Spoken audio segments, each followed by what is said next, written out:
Au 10e mois de sa guerre contre le Hamas, Israël amplifie son offensive, notamment dans le centre de l'enclave. Sur ces images, le Hamas affirme combattre l'armée israélienne à l'intérieur de la ville de Gaza. L'État hébreu a appelé tous les résidents de la localité à partir pour rejoindre le sud du territoire. La ville de Gaza est une zone de combat dangereuse.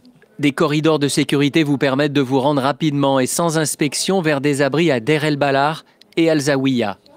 Malgré les corridors sécurisés annoncés par l'armée israélienne, l'ONU s'indigne du procédé qui mène des civils à se rendre dans des zones où des combats sont toujours en cours. Mais plus que jamais, le gouvernement israélien se montre déterminé à atteindre ses objectifs. Nous avons éliminé ou blessé 60% des terroristes du Hamas. Nous avons démantelé 24 bataillons, soit la grande majorité d'entre eux. Nous avons rendu la moitié des otages et nous sommes déterminés à récupérer le reste. Mardi, la frappe sur une école du sud de la bande de Gaza qui a fait des dizaines de morts a suscité une vague d'indignation mondiale. Selon l'armée israélienne, le bâtiment abritait des terroristes. La même réponse formulée lors des 3 précédentes frappes sur des établissements scolaires à Gaza. Et on en parle avec notre invité Jean-François Corti. Bonjour. Bonjour. Merci d'être avec nous. Vous êtes médecin humanitaire et président de Médecins du Monde. On vient de le voir dans notre sujet. C'est ça maintenant, Gaza. Il n'y a plus aucune zone sûre dans toute l'enclave palestinienne pour les Palestiniens. Depuis le mois d'octobre, il n'y a jamais eu d'endroit totalement sûr dans Gaza. Pour rappel, déjà, même dans le sud, qui est censé être sécurisé fin 2023, il y avait déjà 30% de mortalité. Donc la situation, elle est toujours dramatique, je ne sais plus quel mot utiliser pour qualifier cette situation. Plus catastrophique, dramatique. Il y a au moins 40 000 morts et c'est des chiffres qui sont probablement sous-proportionnés par rapport à la réalité des mortalités, qui ne comptabilisent pas les milliers de morts restés sous les décombres, et c'est au moins 70% des habitations et des structures essentielles qui ont été détruites. Ça ne comptabilise pas tous les morts qui sont morts par défaut de soins, y compris de maladies basiques. Pourquoi ? Parce que le système de santé ne fonctionne pratiquement plus. C'est des dizaines de centres de santé détruits. C'est sur la trentaine d'hôpitaux initialement opérationnels, il en reste 5 ou 6 qui sont saturés de malades, qui sont en rupture de tout. Et donc, ils font une médecine de sous-qualité. Donc voilà, la situation, elle est catastrophique. C'est au moins 90% de la population qui a été déplacée. Enfin, il faut imaginer le délire pour cette population civile qui est, encore une fois, dans une prison à ciel ouvert, puisque Gaza, c'est 40 km de long sur 8 de large, et c'est totalement fermé. Donc la situation est catastrophique, et Médecins du Monde, comme d'autres humanitaires, on n'est pas nombreux sur le terrain. On a une cinquantaine de personnes qui travaillent à Deir el-Balah, au nord de Khan Younes. On fait de la consultation médicale comme on peut. On est en tension permanente sur l'approvisionnement en médicaments parce qu'il y a pratiquement pas grand-chose qui rentre, et on y reviendra. Dans Gaza, l'aide humanitaire, elle est sous-proportionnée. Et un chiffre qui est quand même très inquiétant, c'est la malnutrition qui augmente. Et cette malnutrition, elle est corrélée à ce que dit un rapport des Nations Unies qui est sorti le 9 juillet, c'est que le blocus maritime, aérien et terrestre de l'armée israélienne, plus les bombardements, sont en train d'occasionner une famine intentionnelle qui a toutes les caractéristiques d'une histoire génocidaire. Donc la situation, elle est totalement atroce. Des experts de l'ONU accusent d'ailleurs Israël d'affamer volontairement les Palestiniens. Selon le PAM, près d'un demi-million de Gazaouis sont confrontés à des niveaux catastrophiques de famine. Ça fait plusieurs mois que le PAM avertit, que les humanitaires avertissent aussi, et pourtant, rien qui avance. Il y a un mutisme de la communauté internationale qui est ahurissant. Il y a une communication humanitaire des États-Unis qui est indécente, qui nous explique qu'il y a une jetée avec un corridor humanitaire qui est censé faire venir des bateaux depuis Chypre. Il n'est pas fonctionnel. Il y a les passages du sud, notamment de Rafah, où il y a des milliers de camions qui sont prépositionnés côté égyptien. Il est fermé. Il y a un petit passage qui s'est ouvert à Eretz ouest, notamment au nord de la bande de Gaza, qui est relativement fonctionnel. Mais en juin, par exemple, il y a eu 80 camions qui sont rentrés, sur 500 à 1000 qui sont nécessaires au quotidien pour faire vivre la population de Gaza qui est de 2 millions. Et on n'oublie pas les otages aussi qui restent prisonniers. Il faut simplement comprendre que sur ces 80 camions qui sont rentrés, c'est pas un bon indicateur. Il y a la moitié qui sont vides. C'est pas forcément de la nourriture, des médicaments qui rentrent. Donc aujourd'hui, l'aide humanitaire, elle est sous-proportionnée. Elle ne rentre pas en fonction de la hauteur des besoins. Et les Américains notamment sont dans une logique communicationnelle sur l'aide humanitaire. C'est du vent ce qu'ils racontent. Il n'y a pas grand-chose qui rentre de leur côté. En revanche, ils continuent à vendre des armes. À alimenter l'armée israélienne en armes. Et ça, c'est très effectif. Et encore une fois, le résultat, c'est ce que dit les Nations Unies 9 juillet, c'est qu'aujourd'hui, il y a un territoire qui manque de tout. Il y a une famine qui est intentionnelle et qui a des allures de génocide. C'est ça les mots des Nations Unies. Et c'est dans la droite ligne de ce que dit la Cour internationale de justice qui, en avril, a rappelé qu'il y a un risque accru de génocide sur Gaza. Et pourtant, la communauté internationale, aujourd'hui, est mutique par rapport à cette situation. Vous parlez de cette jetée provisoire qui a été construite par les États-Unis au large de la bande de Gaza pour acheminer à la base cette aide humanitaire depuis sa mise en service le 17 mai.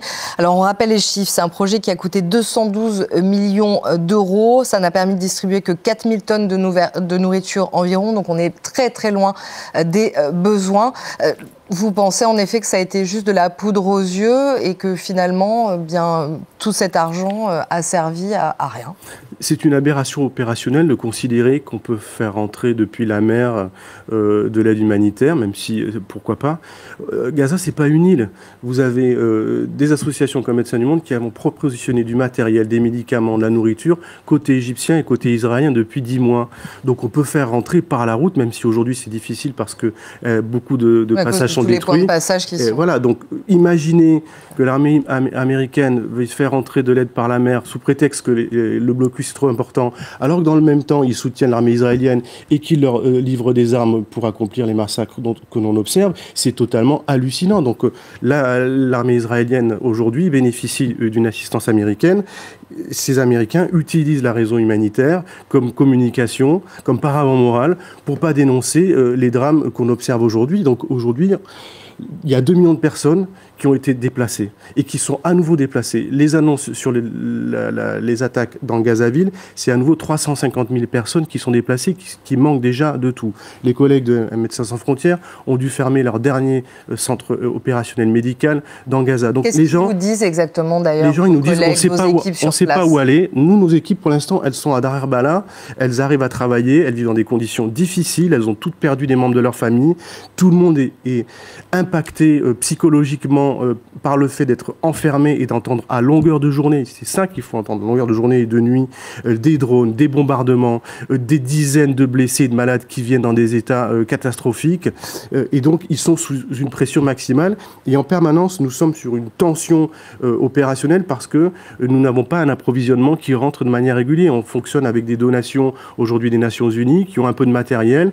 On a des stocks qui sont bloqués côté égyptien. Donc, on est en permanence dans une instabilité opérationnelle. Il faut imaginer qu'il y a près de 20 000 blessés qui nécessitent des soins importants, qui ne peuvent pas être prodigués dans Gaza et qu'on n'arrive pas à sortir. La réalité, c'est que 40 000 morts annoncés aujourd'hui, c'est sous-proportionné. Il y a des dizaines d'enfants qui sont en train de mourir de faim. Il y a des milliers de blessés qui vont mourir dans les semaines ou les mois à venir parce qu'ils ne peuvent pas être soignés. Et il y a un impact psychologique et voire psychiatrique de cette situation qui fait que des mortalités vont être décuplées. Il y a un article aujourd'hui qui est controversé dans le Lancet, qui est sorti il y a 3 jours, qui dit qu'on peut estimer à environ 186 000 morts le nombre de décès dans Gaza depuis le 7 octobre, direct et indirect, du fait du blocus, des bombardements et de cette situation. Ce chiffre peut être discuté. Ce qui est évident, c'est que les 40 000 morts, ils sont largement sous-proportionnés par rapport à ce qu'on vit sur le terrain. C'est un drame absolu. Et simplement, je le redis, c'est peut-être des paroles dans le vent, mais on demande un cessez-le-feu, on demande que l'aide humanitaire puisse rentrer, on demande que les ordonnancements de la Cour internationale de justice qui dit qu'il faut que l'aide humanitaire rentre massivement pour stopper la dynamique probable de génocide. Tout cela, il faut absolument c'est ce qui est dit sans cesse, malheureusement, et c'est ça qui est compliqué et qui est rageant, plus que rageant, même j'ai envie de dire, ça fait des mois et des mois que tout le monde, en tout cas une grande partie des humanitaires, la Cour, vous disiez, la Cour internationale, tout le monde essaye de s'y mettre, l'ONU aussi, mais on voit que cette situation n'évolue pas. Qu'est-ce qu'on peut faire de plus? Qu'est-ce que peuvent faire de plus les humanitaires, notamment pour finir par alerter et que les pouvoirs internationaux finalement finissent par réagir. Vous l'avez dit, il y a une forme d'impuissance des humanitaires, mais aussi de pas mal d'États qui sont sur le même constat que nous, c'est-à-dire qu'on est dans une situation probable de génocide, avec des mortalités qui sont hallucinantes. Donc il n'y a aucune humanité aujourd'hui dans Gaza pour 2 millions de personnes, y compris aussi pour la centaine d'otages qui probablement restent dans ce contexte. Je ne sais pas quoi vous dire, si ce n'est qu'on va continuer, nous, à essayer de faire notre travail, même si les humanitaires ont payé un lourd tribut. C'est près de 300 personnes qui sont mortes. Ça s'est jamais vu dans les conflits contemporains d'avoir autant d'humanitaires tués. C'est le droit humanitaire international qui est censé protéger les victimes, les civils, les aidants, qui est en permanence remis en question. On croit encore qu'il faut défendre ce droit humanitaire international, qu'il faut redire que l'aide doit rentrer massivement, qu'on est dans une situation de communication humanitaire des États indécente, et notamment des Américains. Voilà, et on va continuer à alerter sur le fait qu'il y a un génocide probablement en cours et que c'est toute l'humanité qui est remise en question aujourd'hui dans Gaza. Merci beaucoup Jean-François Corti d'avoir été avec nous. Je rappelle que vous êtes médecin humanitaire et président de Médecins du Monde. Merci. Je dissout donc ce soir l'Assemblée nationale. Ce samedi 13 juillet 2024 est important pour Donald Trump. C'est son dernier meeting avant d'être officiellement investi comme candidat du Parti républicain à l'élection présidentielle. 3 premiers coups de feu retentissent.